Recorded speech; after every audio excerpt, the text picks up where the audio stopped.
Welcome back today we are taking a wrecking ball to one single but just sprawling piece of provincial legislation. Bill 60, the Fighting Delays, Building Faster Act, 2025. It is massive. I mean, it's not just policy. This thing attempts to re-engineer, well, just about everything. Of major infrastructure all the way down to how residential tenants face eviction. Right. And if you look at the preamble, its mission is pretty explicitly stated. It's all about accelerating the construction of housing and infrastructure and, streamlining processes to reduce those delays. And they specifically call out the Landlord and Tenant Board, the LTB. They do. That's a huge target here. Okay, let's unpack this acceleration then, starting with the actual, physical building process. Well, the transit piece is a great place to start. To speed things up, the bill immediately tightens the existing Building Transit Faster Act. How so? The notice period for certain actions, it's been sliced in half. In half? Yeah. From 30 days down to just 15. Wow. And this connects to municipal finance, doesn't it? Development charges. Absolutely. This is where it gets really fascinating, I think.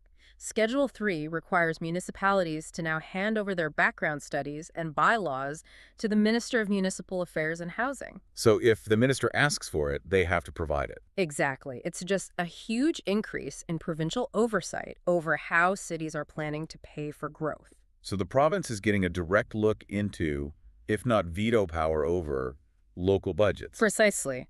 And they introduced this new land acquisition class. It forces cities to clearly separate the money they collect now to buy land for the future, making those funds totally transparent and subject to that provincial review. And I see they're also allowing transit station charges to be collected specifically from new residential developments near GAGO stations. Right, tying the cost directly to the new housing that benefits from that transit. Okay, so that's the building and finance angle. But what about the other side of the title? Fighting delays. Let's pivot to the Landlord and Tenant Board, because this is where it gets really interesting for the average person. Yeah, this is a big one. Schedule 12 changes the Residential Tenancies Act pretty fundamentally. So what's the key change for tenants? Okay, so imagine a landlord is trying to evict a tenant for not paying rent. Right. At the hearing, the tenant wants to raise other issues. Maybe there are serious maintenance problems. Sure, things that might even be why they withheld rent. Exactly. Well, now, before the board will even hear those other issues, the tenant is required to pay half of the rent arrears the landlord is claiming. Half, up front, just to raise their other concerns. Yes, it's a major procedural shift. It's designed to speed up the resolution of the debt. But you have to question the implication there. I mean, does that create a barrier to justice for tenants?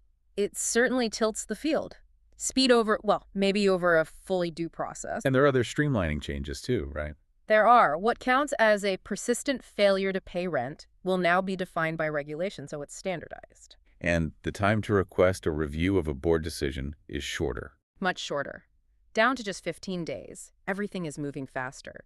And if we connect this to the bigger picture, the theme of provincial centralization... You mean the restructuring in Peel region? Yes.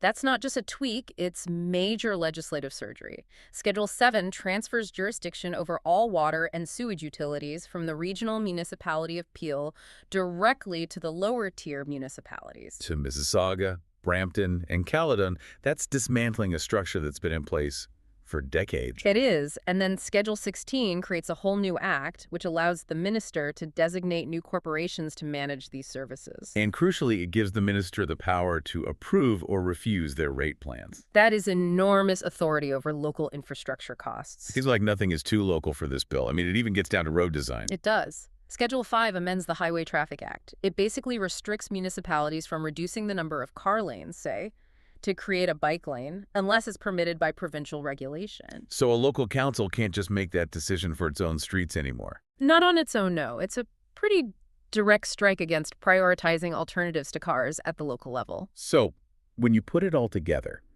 what does this all mean? This single bill seems to be an attempt to accelerate everything, from transit to the LTB to restructuring utilities. It is. It is an aggressive, wholesale sweep of provincial power across areas that were, previously local domains. And that increased ministerial power is the thread that runs through everything. It really is, from development charges to water rates to bike lanes, which I think leaves you with a final, pretty provocative thought to consider. Okay. When you centralize this much authority over virtually every local decision, you have to ask yourself, does building faster actually mean building faster? Or does it just mean building where you're directed? That distinction, I think, is the real story here.